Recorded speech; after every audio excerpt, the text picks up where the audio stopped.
আমি গান গাই না গাই, আমি গান গাওয়াই না, গাই গাই আমি গান গাই। আমি যন্ত্র দিয়ে ঢোল বাজাইয়া গান গাই। আমি ঢোল বাজাইয়া দব বাজাইয়া আমি গান গাই নিজেই। তবে কোনো মাঠে এখনো গাই নেই। বেশি যদি বাড়াবাড়ি তোরা শুরু করস মাঠেও নেমে যাবো গা। বাতেলের দল যদি বেশি বাড়াবাড়ি করস একদম একদম যন্ত্র নিয়ে মাঠে নেমে যাবো। আরব দেশে বহু বাদ্যযন্ত্র দিয়া ভাড়া কইরা নৃত্য করার জন্য, নাচার জন্য, ডংডাং কইরা নাচার জন্য মানুষ টাকা দিয়ে ভাড়া করা আনা হয়। আমার নবীর যুগেও আরব দেশে একটি বিয়েও হয় নাই বাজনা ছাড়া। এখনো আরবের জমিনে একটা বিয়েও হয় না বাজনা ছাড়া। রসুল পাকের দরবারে রসুলের সামনে বাধ্য হয়েছে, রসুল পাকের দরবারে রসুল পাকের সামনে দব বাজিয়ে বি গেনায়ে বোয়াসিন হাদিসে এইভাবে ইবারত আছে, হাদিস শরীফে বুখারীতে এইভাবে ইবারত আছে বি গেনায়ে বোয়াসিন। ওই গানগুলা ছিল, গেনা মানে গান, বোয়াসিন মানে বোয়াজ যুদ্ধ। বি গেনায়ে বোয়াসিন, বোয়াজ যুদ্ধের গান গেয়ে হাবশি দেশের কালো বর্ণের ছোট ছোট বালিকারা হাতে তালি দিয়ে দব বাজিয়ে আমার নবীকে গান শোনাইছে। আর আস্তে কো সুবহানাল্লাহ। আমার নবীকে দব বাজিয়ে আমার নবী এক যুদ্ধে বিজয় লাভ করলে, সংক্ষিপ্ত করে ফেলছি, আব্দুর রহমানের বিষয় আসছেন। আমার নবী এক যুদ্ধে বিজয় লাভ করলে এক মা গিয়ে বলে, ইয়া রাসূলুল্লাহ, ইয়া হাবিবাল্লাহ, আমি আপনাকে মানত করেছি আপনি যদি যুদ্ধে জয়ী হন আমি আপনাকে দব বাজিয়ে গান শোনাইয়া আমি ইস্তেকবাল দেবো। কয় ঠিক আছে, মানত পুরা করো। আমার নবী কামলেওয়ালা যেদিন মদিনায় গিয়েছিলেন, মক্কা থেকে হিজরত করে হাররা নামক জায়গার নাম কি? হাররা নামক জায়গা থেকে মদিনার আনসাররা হাতে তালি দিয়ে দব বাজিয়ে এইভাবে আমার রাসূলুল্লাহকে ইস্তেকবাল দিয়েছিলেন। তালাআল বাদরু আলাইনা মিন সানিয়াতিল বিদাম ওয়াজাবা শুকরু আলাইনা মাদআ লিল্লাহিদা ওয়াজাবা শুকরু আলাইনা মিন সানিয়াতিল বিদাম ওয়াজাবা শুকরু আলাইনা মাদআ লিল্লাহিদা। সুবহানাল্লাহ করেন। আজকে ওয়াজ করতে আসছি, কালকে আসবো গান শুনতে। গত বছর আমি গানের উপরে ওয়াজ করছিলাম। গান বাজনা কি হারাম বলছি না জায়েজ বলছি? কোয়ালিটির উপরে কিছু কথা বলছিলাম, মানে কোন ধরনের গান জায়েজ। এটা অনেকে আমার কথাগুলো বুঝতে পারেনি, না বুঝে আমাকে ভুল বুঝেছে কিছু লোক, না বুঝে কিছু লোক আমাকে ভুল বুঝেছে। গান কোন ধরনের গান জায়েজ আর কোন ধরনের গান হারাম, পরিবেশটা কেমন হবে, এই ধরনের কিছু কথা বলছিলাম, সেদিকে যাচ্ছিলাম। মোট কথা হলো, আমরা আধ্যাত্মিক জগতে আল্লাহর ওলির দরবারে সামা কাওয়ালি হিসেবে আমরা তরিকতের যেই গান আমরা করছি ওই গান জায়েজ জায়েজ জায়েজ জায়েজ জায়েজ জায়েজ জায়েজ। যদি কোনো আলেম মোকাবেলা করতে চায়, আমাকে যতক্ষণ আল্লাহ হায়াতে বাঁচিয়ে রাখছে যেই কোনো মুহূর্তে আমি রেডি আছি। যদি প্রমাণ না দেখাইতে পারি হাদিস দিয়ে, কোরআন ও হাদিস দিয়ে প্রমাণ না করতে পারলে আমার জীবনে কোনোদিন আমি আর ওয়াজের মাইকের সামনে আর যাব না। তবা করে ওয়াজ ছেড়ে দেব। অবশ্যই জায়েজ, অবশ্যই জায়েজ, অবশ্যই জায়েজ। তবে গান বাজনার কি স্তর আছে, কোয়ালিটি আছে, শর্ত আছে। কোরআন এটা আধ্যাত্মিক ফকিরি গান, ফকির আবিষ্কার করছে এরকম নয়, এটা কোরআন এবং হাদিস দ্বারা জায়েজ। মারহাবা বলেন। কোনো ফতোয়াওয়ালা থাকলে কালকে আইও, আমি আসতেছি, আমি গান শুনতে আসবো কালকে। আগামীকাল যে গান গাবে তোমাদের এখানে, শান গাবে, নাম কি? সাবির। সাবির আমার এখানে কমপক্ষে 20 বার গান গাইছি। তো আমি কি গানের পক্ষে না বিপক্ষে? আরে আমি গান গাওয়াই না, আমি নিজে গান গাই। আমি গান গাই না গাই, আমি গান গাওয়াই না, গাই গাই আমি গান গাই। আমি যন্ত্র দিয়ে ঢোল বাজাইয়া গান গাই। আমি ঢোল বাজাইয়া দব বাজাইয়া আমি গান গাই নিজেই। তবে কোনো মাঠে এখনো গাই নেই। বেশি যদি বাড়াবাড়ি তোরা শুরু করস মাঠেও নেমে যাবো গা। বাতেলের দল যদি বেশি বাড়াবাড়ি করস একদম একদম যন্ত্র নিয়ে মাঠে নেমে যাবো। হ্যাঁ, এক পানি দে, পানি দাও। আমি গান বাজনা বিরোধী নয়, আমি গান বাজনার পক্ষে শুধু নয়, আমি গান বাজনার একজন নিজে গান করি।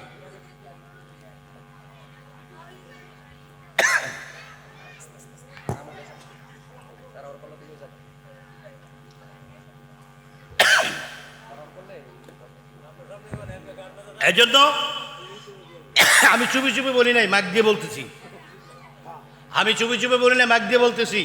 মাইক দিয়ে বলি নাই, আমি ইউটিউবে বলছি, ফেসবুকে বলছি, ইউটিউবে বলছি। আমি চ্যালেঞ্জ করেছি ইউটিউবে, কোনো বাপের সন্তান থাকলে আসবো, আমি কালকে আসবো গান শুনতে। এ সাবিত বাংলাদেশের এমন কোনো শিল্পী নেই আমার দরবারে গান গায় নেই। আর গান কি জিনিস এটা শিখাই দিয়ে গেছে আমার আব্বা, ঠিক কিনা? গানের মগজ কেমন জিনিস, গানের মজা কেমন, গানের ভাব কেমন, গান কি জিনিস, এটা আমার আব্বা শিখিয়ে দিয়ে গেছে। আমি সেই সাধুকপুরীর আওলাদ, সেই সাধুকপুরীর সন্তান। গান, একটা গান আমার বাবার মুখে প্রথম যেদিন শুনেছিলাম গান, সেদিন থেকে গানই জীবন, গানই আমার প্রাণ। আমি একদিন আবেগপুর যে কোনো রাগের মাথায় বলেছিলাম, প্রয়োজনে গানের জন্য ওয়াজ ছেড়ে দেবো, ওয়াজের জন্য গান ছাড়তাম না বলেছিলাম। আমি কি গানের জন্য প্রয়োজনে ওয়াজ ছেড়ে দেব, কিন্তু ওয়াজের জন্য গান ছাড়বো না। ওয়াজটা হলো একটা কি বলবো, যাক এই ভাষাটা নিলাম না।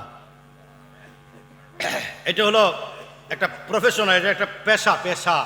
আর গান বাজনা হলো আমার রুহের খোরাক, আমার আত্মার খোরাক। গান বাজনা আমাকে আমার মাওলা পর্যন্ত আমাকে পৌঁছে দেয়। আর ওয়াজটা হলো একটা হেদায়েত। ওয়াজ যেটা হেদায়েত, ওয়াজকে কি করতে হবে? ওয়াজকে অ্যাঙ্কার করা যাবে না। ওয়াজকে অ্যাঙ্কার করলেও ইমান থাকবে না।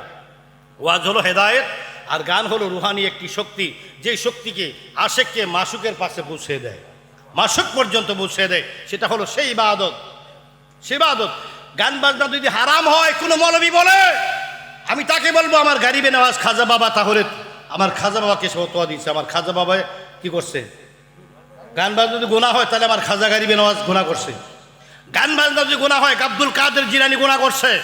গান বাজনা যদি গুনাহ হয়, জালালউদ্দিন রুমি রহমাতুল্লাহ আলাইহি গুনাহ করছে। জালালউদ্দিন রুমি রহমাতুল্লাহ আলাইহির পায়ের ধুলি মাথায় নেওয়ার মতো, ওজন নেওয়ার মতো শক্তি কোনো আলেমের কিয়ামত পর্যন্ত হবে না। জালালউদ্দিন রুমি রহমাতুল্লাহ আলাইহি উনি মস্তবি শরীফ নয় শুধু, উনি 70 উটের বোঝা কিতাব লিখেছেন। 70 উটের বোঝা কিতাব, 70 আলমারি, 70টা দলিল নয়, 70টা কিতাব নয়, শত কিতাব লিখেছেন। উনি একদিন রওনা দিলেন কাউনিয়ায়, একদিন রওনা দিলেন সফরে, অনেক দূরে যাবেন। কাউনিয়া নামে একটা জায়গা, মস্তবি শরীফে লেখা আছে, লাইব্রেরিতে কিনতে পাওয়া যায়। এটা আমার আব্বা লেখছে না, এটা হোসেন আলী বিশ্বাব লেখছে না, জয়নালউদ্দিন বিশ্বাব লেখছে না, আল্লামা রেজভী শাহ হুজুর লেখছে না, এটা বাংলাদেশের কোনো বিশ্বাব লেখে নাই। মস্তবি শরীফ সারা পৃথিবীর একটি প্রসিদ্ধ কিতাব, ঠিক কিনা? মস্তবি শরীফের মধ্যে জালালউদ্দিন রুমি রহমাতুল্লাহ আলাইহির লেখা, মস্তবি শরীফের মধ্যে লেখা আছে ঘটনাটা। কাউনিয়া দিয়ে যাচ্ছেন, জায়গার নাম কি? কাউনিয়া। কাউনিয়া দিয়ে যাচ্ছেন, একজন স্বর্ণকার স্বর্ণ বানাইতে গিয়ে হাতুড়ি দিয়ে স্বর্ণকে পিটে গহনা তৈরি করছেন। উনি স্বর্ণের এই হাতুড়ির তালে তালে নাচতে শুরু করে দিলেন, আল্লাহু আল্লাহু বলি। উনি এমন হালের লোক ছিলেন, আরে বাতাস না থাকলে পানিতে ঢেউ আসে না। যার হৃদয়ে প্রেম নাই, সে কি বুঝবে গান বাজনার মর্ম? গান বাজনার মর্ম সে কি বুঝবে? যার হৃদয়ে প্রেম নাই, যার ভিতরে হাল নাই, তোরা কোটর তসবিলে বয়ে থাক। আর আমরা গান শুনতে শুনতে আমরা মাবুদের দর্শনে চলে যাব। বেয়াকলের দল, হ্যাঁ বেয়াকল।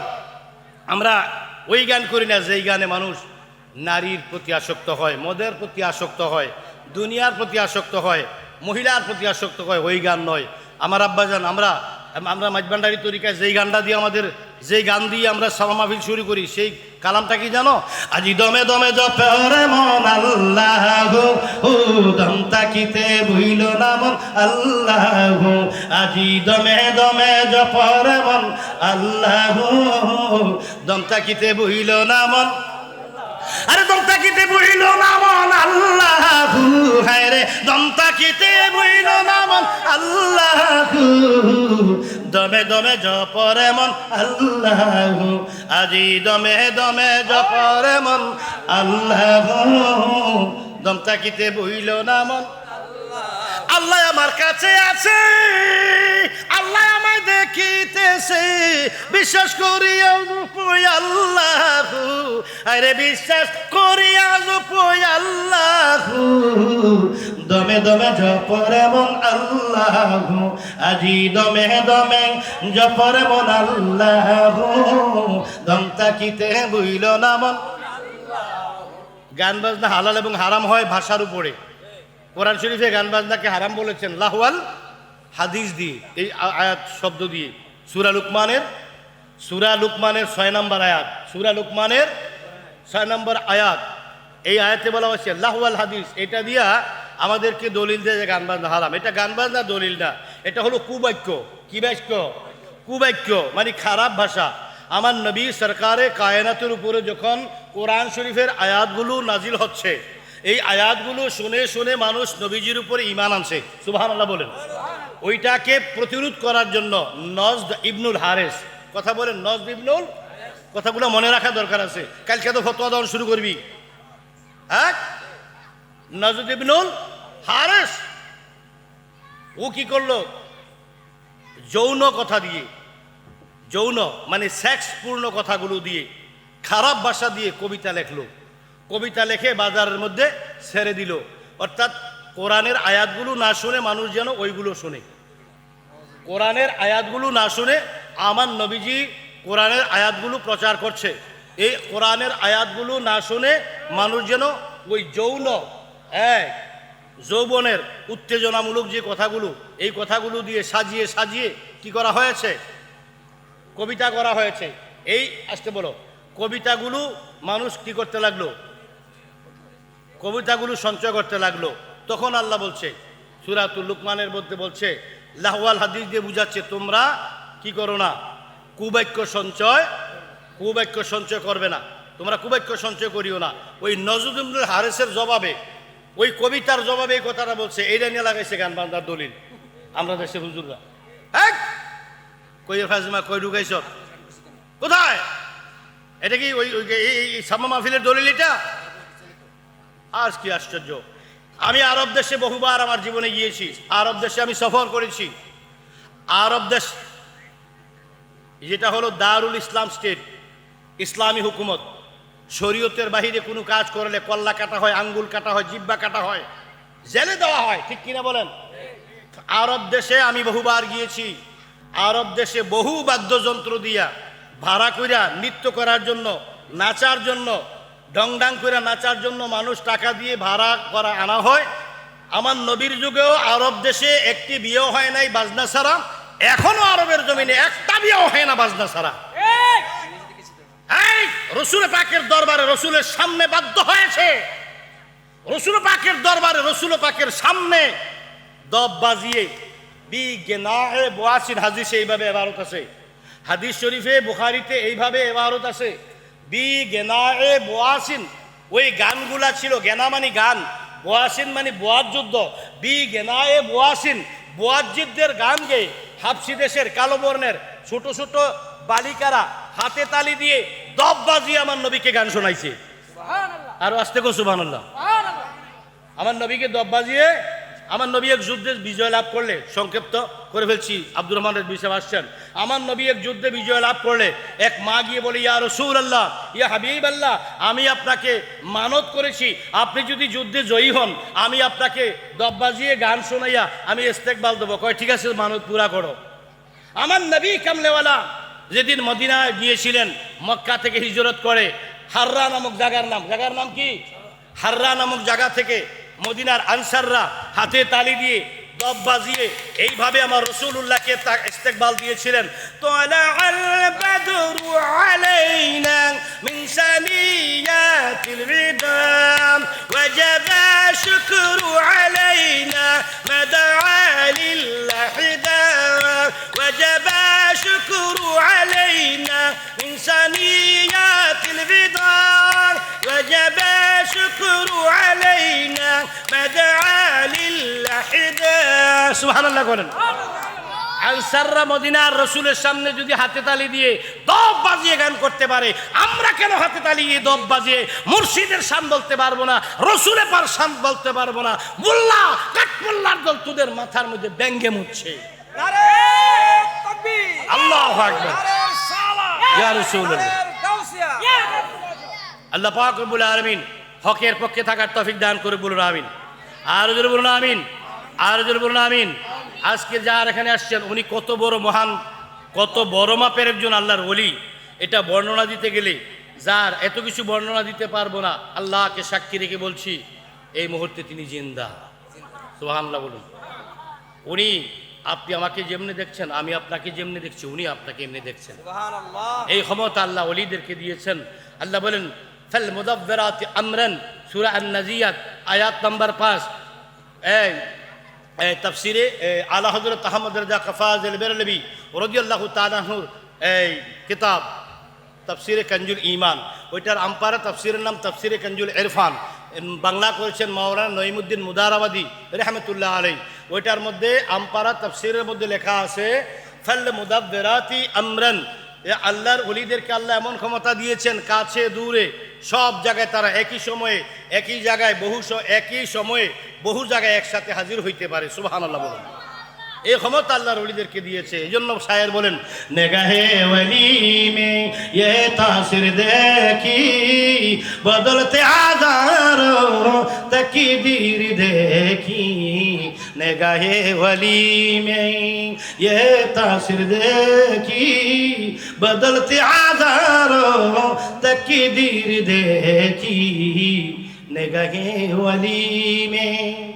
একদল মৌলবী আছে ওয়াজের দাওয়াত ছুটা যাবে বই, দাওয়াত ছুটা যাবে মনে করে অনেক হক তারা জানে, এর কিতাবও আছে, এটা কিতাবে আছে এবং এটা হক জানার পরও এটাকে তারা নাহক বলে চালিয়ে দেয়। নাহক বলে চালিয়ে দিয়ে ওয়াজ, কারণ ওয়াজের মাঠে দাওয়াত কমে যাবে। তোর দাওয়াতের গোষ্ঠী গেলে রিজিকের মালিক আল্লাহ। অন্ধ পাখিকে আল্লাহ খাওয়াইতে পারে, অন্ধ পাখিকে আল্লাহ রিজিক দিতে পারে কিনা? হযরতে জুন্নুন মিসরি রাহমাতুল্লাহ আলাইহি রাস্তা দিয়ে যাচ্ছেন, হঠাৎ করে দেখেন গাছের ডালে একটি অন্ধ পাখি, গাছের ডালে অন্ধ পাখি। কৌতূহল জেগে গেল, হায় আল্লাহ, আমি চোখে দেখেও কাজকর্ম না করে ব্যবসা বাণিজ্য না করে খাইতে পারছি না, ওই অন্ধ পাখিটা কিভাবে খাচ্ছে? মোটা তাজা, ঘাড় মোটা, এত সুন্দর, এত সুন্দর চেহারা পাখিটার, তেল বেয়ে বেয়ে পড়ছে, এটা কিভাবে খায়? আমি যতক্ষণ পর্যন্ত পাখিটাই ডালে থাকবে ততক্ষণ আমি দেখব এটা কতক্ষণ না খাইয়ে থাকে আর কি খায়। পাখিটা অন্ধ। পাখিটা কি?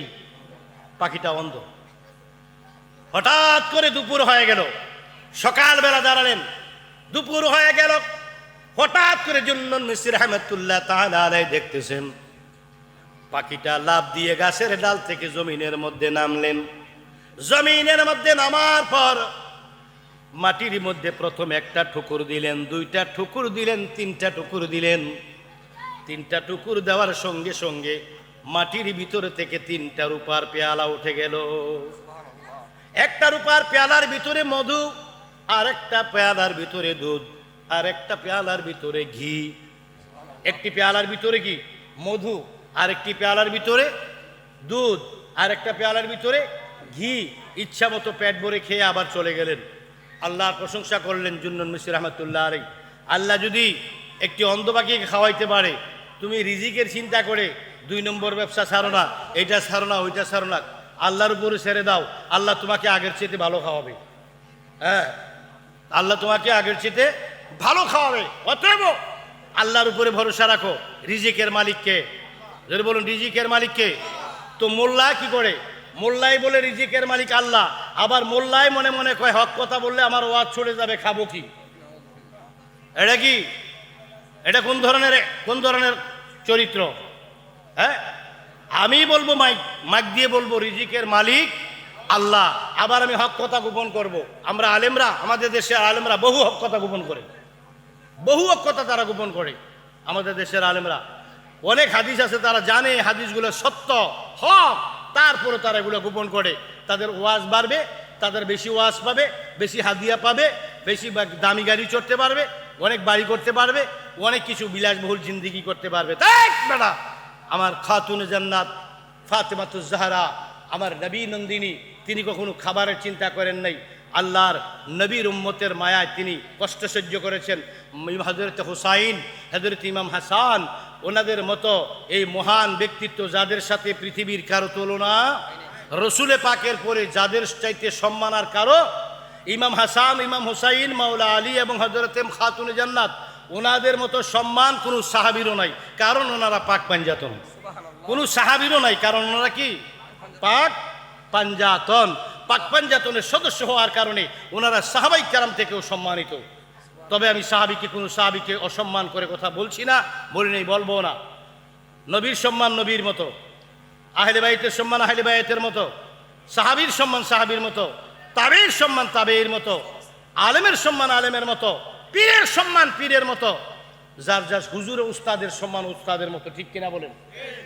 গাইয়ের ডেকা আর ঘোড়ার ডেকা নিয়ে একসাথে করলে পেশ লাগবে। ঘি আর মধু একসাথে যদি কি করে মিক্স করে নেন, ঘি, মধু, দুধ আর কি আটা একসাথে মিক্স করলে এটা কি আর ভালো থাকবে? এটা খাওয়ার অনুপযোগী হয়ে যাবে। অতএব আল্লাহ পাক রব্বুল আলামিন আমাদের সকলকে কবুল করে বলুন আমিন। আমার হযরতে আসছে নাকি? হ্যাঁ, রেজবি আসছে, একটু দুরূদ শরীফ পড়ুন। আল্লাহুম্মা সাল্লি সাইয়্যিদিনা মাওলানা মুহাম্মদ ওয়া আলা আলি সাইয়্যিদিনা মাওলানা মুহাম্মদ ওয়া আলা আলি সাইয়্যিদিনা মাওলানা। আরেকটা ফেরকা ভেঙ্গি দিয়ে যাই, আরেকটা ঝামেলা ভেঙ্গি দিয়ে যাই, একটু খেয়াল করুন। কিছু লোক কয় বিভিন্ন জায়গায় গেলে কয় আমরা হইলাম কাদরিয়া তরিকা, তারা সৃষ্টি, মানে তারা গান বাজনা করে। আমরা হইলাম কাদরিয়া, তারা হইল কি সৃষ্টি। বেয়াদবগুলোরে ভালো করে চিনে রাখ। এক জায়গায় গেলাম ওয়াজ করতে, কয় আমরা হইলাম কাদরিয়া তরিকা, তারা হইল ভান্ডারি। আমরা হইলাম, আমারে কইতেছে কয় এরা কি, এরা সৃষ্টি, এরা ভান্ডারি। ব্যাকল, তার মানে ব্যবধান করছে কোথায়? কাদরিয়াও সুন্নি, সৃষ্টিয়াও সুন্নি, ভান্ডারিও সুন্নি। ব্যবধানটা কোথায়? ভান্ডারি গান বাজনা করে, সৃষ্টিয়া কি করে? গান বাজনা করে। আর তারা কাদরিয়া। ওই বোকাদেরকে বলে দিও, হুজুর আব্দুল কাদের জিলানির খানকা শরীফে, হুজুর আব্দুল কাদের জিলানির খানকা শরীফে, খানকায়ে কাদরিয়া, খানকায়ে, সুবহানাল্লাহ বলেন না, মনোযোগ দিয়ে শুনে রাখো। খানকায়ে কোথায়? বাগদাদ শরীফে। কার বাড়িতে? গৌসবাকের বাড়িতে। খাজা মঈনুদ্দিন চিশতি রহমতুল্লাহ আলাই এর উপস্থিতিতে শ্যামা মাহফিল হয়েছে। কিতাবের নাম নুরুর রহমান। আমি নাইলে ভান্ডারি। আল্লামা জলিল শাহ হুজুর তো ভান্ডারি না? আল্লামা জলিল শাহ হুজুর ভান্ডারি? হ্যাঁ, হাফেজ জলিল শাহ হুজুর কোন ভান্ডারি? উনি কার মুরিদ? উনি হযরত তৈয়ব শাহ রহমতুল্লাহ আলাইহির মুরিদ, পাকিস্তান শ্রীকোটের। উনি কাদরিয়া তৈয়বে আলিয়া মাদ্রাসার প্রিন্সিপাল, জামিয়া আহমদিয়া মাদ্রাসার প্রিন্সিপাল। উনি সৌদি আরবে ইউনিভার্সিটির প্রিন্সিপাল। উনি বার্মা এক মাদ্রাসার প্রিন্সিপাল। উনি ঢাকা বিশ্ববিদ্যালয়ের একটি দায়িত্ব মনে হয় ছিলেন, সম্ভবত, আমি কনফার্ম না। হাফেজ জলিল শাহ হুজুর, হাফেজ আব্দুল জলিল রহমতুল্লাহ আলাই, উনি আলেম না, উনি আলেম তৈরি করেন। উনি কিতাব পড়ে না, উনি কিতাব পড়ায়। উনি কিতাব পড়ে না, উনি কিতাব লিখে। সুবহানাল্লাহ বলেন না? আল্লামা জলিল শাহ হুজুর রহমতুল্লাহ আলাই উনি একটা কিতাব লিখেছেন, কিতাবের নাম কেরামতে গৌসুল আজম। একটু মনোযোগ দিয়ে শুনেন আপনারা আলেমরা। কিতাবের নাম কি? কেরামতে গৌসুল আজম। এখনও কিতাবটা মসজিদে গৌসুল আজম উত্তর শাহজাহানপুরে পাওয়া যায়, মোহাম্মদপুর কাদরিয়া তৈয়বা মাদ্রাসায় পাওয়া যায়, জামিয়া আহমদিয়া মাদ্রাসায় পাওয়া যায়, আমার কাছে আছে। তো হাফেজ জলিল শাহ হুজুর রহমতুল্লাহ আলাই উনি তো আর ভান্ডারি না, উনি তো আর সৃষ্টি না, ভান্ডারি না। উনি আব্দুল জলিল রহমতুল্লাহ আলাই ওই নুরুর রহমান কিতাবটাকে কি করেছেন? কিতাব থেকে কি কইটা রে, কি নাম কি বলছিলাম? কেরামতে গৌসুল আজম। কেরামতে গৌসুল আজম কিতাবে নুরুর রহমান কিতাব থেকে এনে লিখেছেন। নুরুর রহমান কিতাবের হাওলা বরাত দিয়ে লিখেছেন, আব্দুল কাদের জিলানির দরবারে খাজা মঈনুদ্দিন চিশতি রহমতুল্লাহ আলাই যখন শ্যামা মাহফিলে জিকির করতেছিলেন আল্লাহ আল্লাহ বলে, আল্লাহ আল্লাহ আল্লাহ হু আল্লাহ হু আল্লাহ হু আল্লাহ হু, এইভাবে জিকির করতে করতে এমনভাবে লাভ দিতে শুরু করলেন হুজুর গৌসে পাক আব্দুল কাদের জিলানি, শরীরে দাও, ওনার হাতের লাঠি মুবারক দিয়ে ওনার হাতের এইভাবে দাঁড়িয়ে চাপ দিয়ে ধরে রেখেছেন। তো জিকির শেষ হলো, তবারুক হলো। আব্দুল কাদের জিলানি রহমতুল্লাহ আলাই ওনারে মুরিদ জিজ্ঞেস করলেন, বাবা ও হুজুর গৌসে পাক, খাজা মঈনুদ্দিন চিশতি অনেক জোরে লাফিয়ে লাফিয়ে জিকির করেছে, তাই সে ঘামছে, তাই সে কি একটু ফ্যানটা ছেড়ে দেন ভাইজান, হ্যাঁ একটু ফ্যানটা ছেড়ে দেন, উনি ঘামছে। এখন আপনি জিকির করেন নাই, লাঠির উপরে ভর দিয়ে লাঠিটা এইভাবে একটু আপনি এদিকে আসেন, উনি লাঠিটা এইভাবে ধরেছেন, এইভাবে যে আপনি লাঠিটাকে চাপ দিয়ে ধরে বসেছিলেন, আপনি বেশি ঘামছেন মঈনুদ্দিনের চেয়ে। কারণ কি? কারণ কি? হুজুর আব্দুল কাদের জিলানী বলেন, মঈনুদ্দিনের পদাঘাতে, মঈনুদ্দিনের খাজা মঈনুদ্দিন চিশতির পদাঘাতে মানে পায়ের আঘাতে, খাজা মঈনুদ্দিন চিশতির পায়ের আঘাতে বাগদাদের জমিনটা উল্টে যেতেছিল। আমি আব্দুল কাদের আমার হাতের লাঠি দিয়া এই জমিনটাকে আমি রক্ষা করেছি আল্লাহর পক্ষ থেকে। সুবহানাল্লাহ। তো আমরা নাচলে দুষ, গৌসবাকের দরবারে খাজা বাবা নাচছে, তাইলে খাজা বাবা ভণ্ড, গৌসবাক ভণ্ড, আমরা ভণ্ড হইলে আগে গৌসবাক ভণ্ড, আমরা ভণ্ড হইলে খাজা বাবা ভণ্ড। আব্দুল কাদের জিলানী কিরে রসুলের দরবারে সাহাবাই কেরাম দাঁড়িয়ে জিকির করেছেন। হযরত বদবী রহমাতুল্লাহ রাদিয়াল্লাহু তাআলা আনহু গান গেয়েছেন, গানটা ছিল নিম্নরূপ। ওরে দংশিয়া, এই গানটা এইভাবে বলছে, আরবিতে বলছে, আমি বাংলাটা বলি। ওরে দংশিয়া সে প্রেম সর্পের হৃদয়ে আমার, নাহি গো বদয়ারো নাহি গো ডাক্তার, দংশিয়া সে প্রেম সর্পের হৃদয়ে আমার। ওরে সাপের বিষ দাঁড়িলে নামে, প্রেমের বিষয় উজান টানে, আমার নবী বিনে কে আছে আর প্রেমেরই ডাক্তার, আমার নবী বিনে কে আছে আর প্রেমেরই ডাক্তার, দংশি আছে প্রেম সর্পের হৃদয়ে আমার, আরে দংশি আছে প্রেম সর্পের হৃদয়ে আমার। এই শান্তা বলছে কে?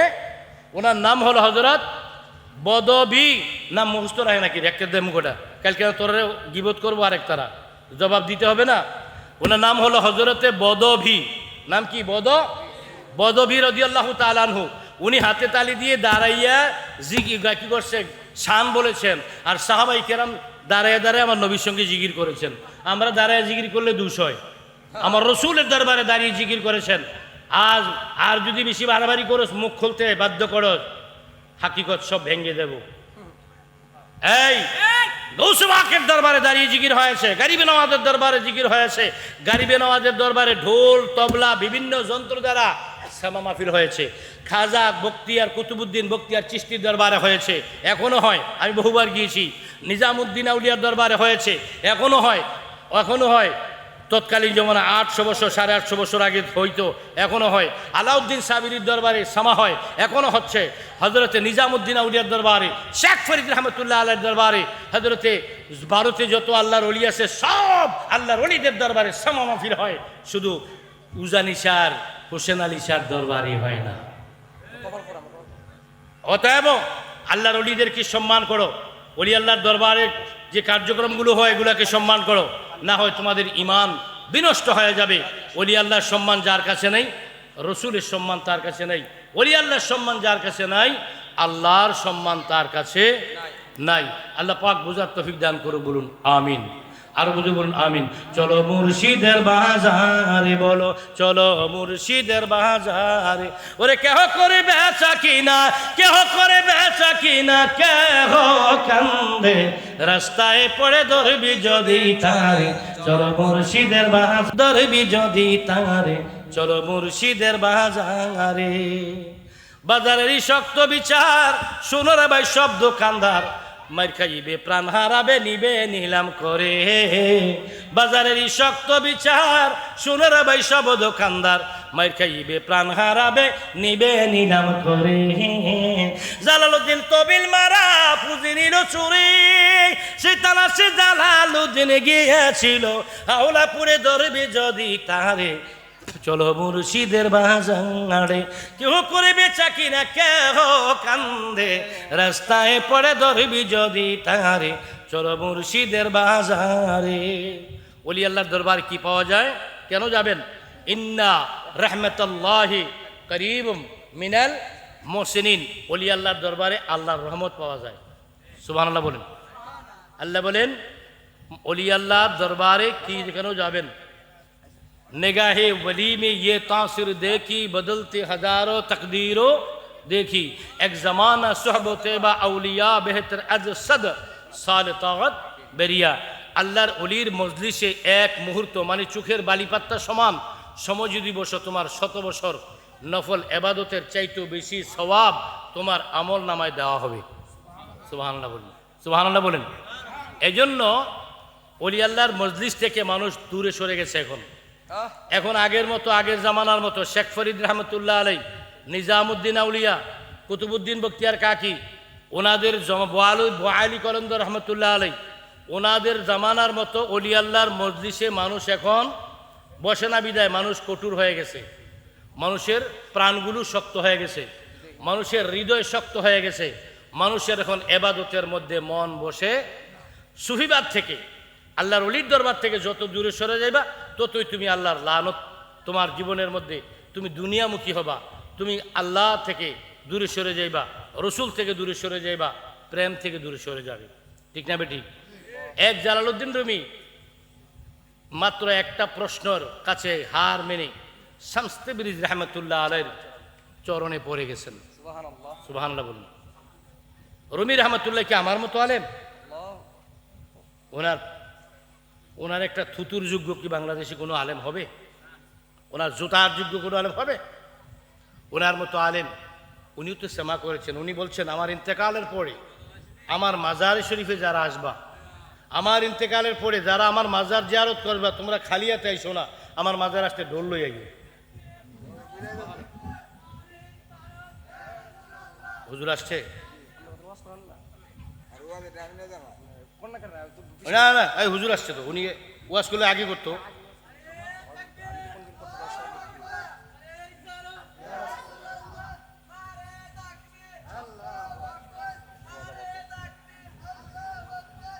খাইছে না মনে জোরও নাই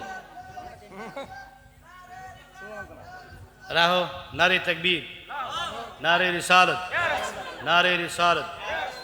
আহলে সুন্নাত ওয়াল জামাত আল্লামা আব্দুর রহমান রেজভী সাহেবের আগমন আল্লামা আব্দুর রহমান রেজভী সাহেবের আগমন সকলে বলুন মারহাবা আমিন আল্লাহ হুজুর আসসালামু আলাইকুম আল্লাহ হুজুর হায়াতে বরকত দান করুক বলুন আমিন জালালউদ্দিন রুমি এবার বল শেষ করে দিই হুজুর আসছে জালালউদ্দিন রুমি রহমাতুল্লাহ আলাই উনি কি বলেছেন তোমরা যারা আমাকে ওসিয়ত করে গেছেন আমার ইন্তেকালের পরে আমার কবর যারা জিয়ারত করতে আসবা কবর না মাজার আমার কবর যারা জিয়ারত করতে আসবা তোমরা খালি হাতে আসো না একটা ঢোল লই আইও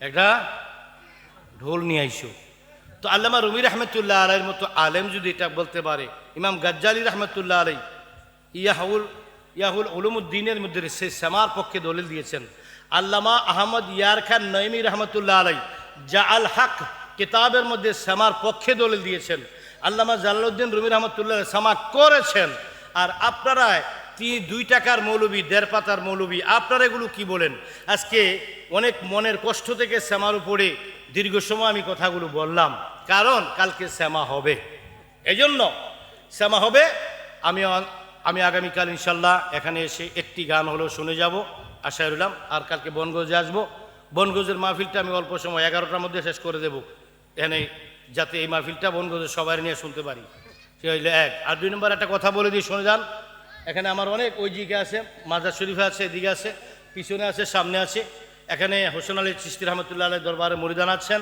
রেজবিয়া দরবার শরীফে মুরিদান আছেন হযরত জয়নালাব্দিন খন্দকার ওনার মুরিদান আছেন আমার অনেক মুরিদান এখানে আছেন আপনাদেরকে কথা বলে যাই এই বছরের পরে আমি আর মাঠে ওয়াজ করব না এই বছর যে দাওয়াতগুলো রেখে ফেলেছি এগুলো আমি কোনো রকমে যদি হায়াতে বাঁচি শেষ করার পরে আমি ওয়াজের মাঠে আর ওয়াজ করব না ওয়াজ করব তবে কোথায় আমার ভক্তবৃন্দরা যদি কোনো মাহফিল করে সেখানে আমি বক্তা হিসাবে আসব না দোয়াগির হিসাবে বা তাদের যদি তারা আমাকে তাদের মানে পিসিভির হিসাবে দাওয়াত করে সেখানে দোয়া নিতে আসবো বা দোয়া করতে আসবো কিন্তু আমি মাঠে আর এই বছরের পরে ওয়াজ আমি আর করব না আমি আগামী বছর এই বছরে আমার ওয়াজের মাঠে শেষ ওয়াজ এই আল্লাহ যদি হায়াতে বাঁচিয়ে রাখে আমি এই বছরের পরে মাঠে আর আমি কোনো ওয়াজের দাওয়াত রাখবো না আমাকে কেউ ওয়াজের দাওয়াত দিবেন না আমি সবসময় আমি আমার দরবার শরীফেই থাকবো আমি আমার ভক্তবৃন্দদেরকে একটু দেখাশোনা করব। ভক্তর মাঠে কোনো ওয়াজ হলে সেখানে আমি আসব। যদি ওয়াজিন হিসেবে বক্তা হিসেবে দাওয়াত দেয় তাহলে আসবো না, বক্তা হিসেবে দাওয়াত দিলে আসবো না। আমি দরবারে সবসময় থাকবো, আপনাদের কাছে আসবো। আপনার এখানে অনেক মুরিদান আছেন, ব্রাহ্মণবাড়িয়া থেকে আসছেন, কাউতলি থেকে অনেকে আসছে, তারপরে এটি কী কয় রে, কলেজপাড়া থেকে, কাউতলি থেকে, আরও অনেকে বিভিন্ন জায়গা থেকে, ওই রাধিঘা থেকে আসছে, আর অনেক বনগঞ্জ থেকে আসছে, ঘাটিয়ারা থেকে অনেকে আসছে। আপনাদেরকে বলে দিই, আমাকে ওয়াইজিন বক্তা হিসেবে আর কেউ দাওয়াত দিবেন না।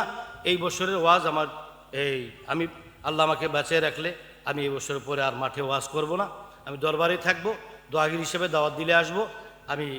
আর যদি মাইজবান্ডার দরবার শরীফের যে মাহফিলগুলো হয় সেখানে যদি দাওয়াত দেয়, সেখানে কোনো আইন নেই। সেখানে মুর্শিদের খেদমত করতে গিয়ে ওয়াজ করতে হলে সেখানে আমার দরবারের গোলামিতে ওয়াজ আমি করব সেখানে। অর্থাৎ মাহফিলে আমি দাওয়াত রাখবো আমার ভক্তবৃন্দের মাঠে এবং আমার মুর্শিদের দরবার যেটা মাইজবান্ডার, আমার মুর্শিদের দরবারের যে ব্যানার, ওই ব্যানারে ওয়াজ করব। আমার ভক্তবৃন্দের মাঝে নসিহতমূলক কথা বলবো। আর আমি মাঠে বক্তা হিসেবে আমি যে বিগত দিনে যেভাবে ওয়াজ করেছিলাম সেই ওয়াজটা এই বছরের পর থেকে আমি আর করব না। আপনারা আমার জন্য দোয়া করবেন। আল্লামা আব্দুর রহমান রেজভী সুন্নি আল কাদির ইমাদুল্লাহ আলী, ওনার হায়াতে আল্লাহ বরকত দান করুক। এরপরে জয়ন খন্দকার জয়নাল আবদিন পীর সাহেব, ওনার খেদমতে এবং ওনার হায়াতে আল্লাহ বরকত দান করুক। সকলে বলুন আমিন। ও আখির দাওয়ানা আলহামদুলিল্লাহ রাব্বিল আলামিন। আসসালামু আলাইকুম ওয়া রাহমাতুল্লাহি তাআলা ওয়া বারাকাতুহু। হুজুর খুব গভীর তরিকতের খুব কঠিন আলোচনা করেন, এগুলো শুনলে আপনাদের রুহের খোরাক হবে, আত্মার খোরাক হবে। মুর্শিদ এবং গুরু এবং শিষ্যের মধ্যে প্রেমের কানেকশান লাগলে এটার তাসির কেমন হয় হুজুর বুঝিয়ে দিয়ে যাবেন। ইনশাল্লাহ আপনারা সকলে থাকেন। আসসালামু আলাইকুম ওয়া রাহমাতুল্লাহ।